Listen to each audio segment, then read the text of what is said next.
So what are the complications for the Leafs when they look at Jake Muzzin? His situation here, we don't know how long he's going to be out. He's on LTIR.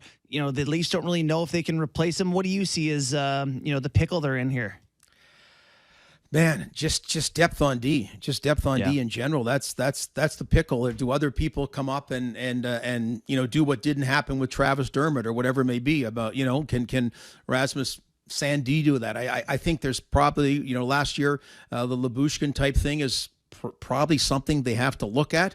Again, they keep the cupboards getting barer and barer of draft picks because, you don't really like giving up a second round pick or whatever it may be for kind of a stopgap that doesn't lead to any playoff success. But I think, Justin, at some point, particularly if Muzzin's out for a prolonged period of time and hey, you got Patrick Laine coming back in Columbus ahead of schedule. You got Brad Marchand apparently coming back in Boston and ahead of schedule. And I mean, it just seems like Jake Muzzin is just like and him and Matt Murray, like there's no schedule. So I just judging by the number of injuries in a short period of time, I find it hard to believe that'll get appreciably better. So I think you have to look for some kind of stopgap, and you're just not going to get an elite defenseman. They just don't get traded.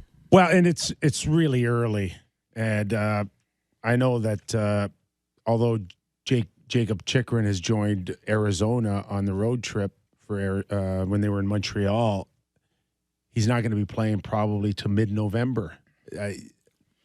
Would you rather wait to see what he looks like, or would you go down another path here? Where would you have the sense of urgency now to take Jake Muzzin's money and spend it elsewhere?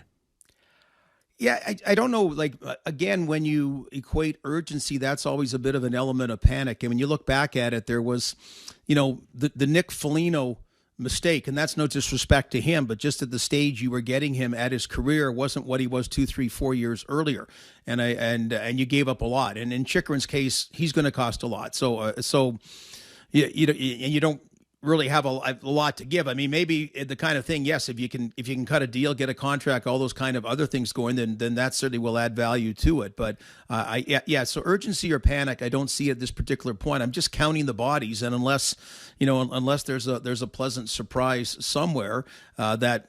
Again, I'll go back, and you're right. You don't have to do it now, as long as you're comfortably in a playoff spot. But you lose 2 of these 3 games.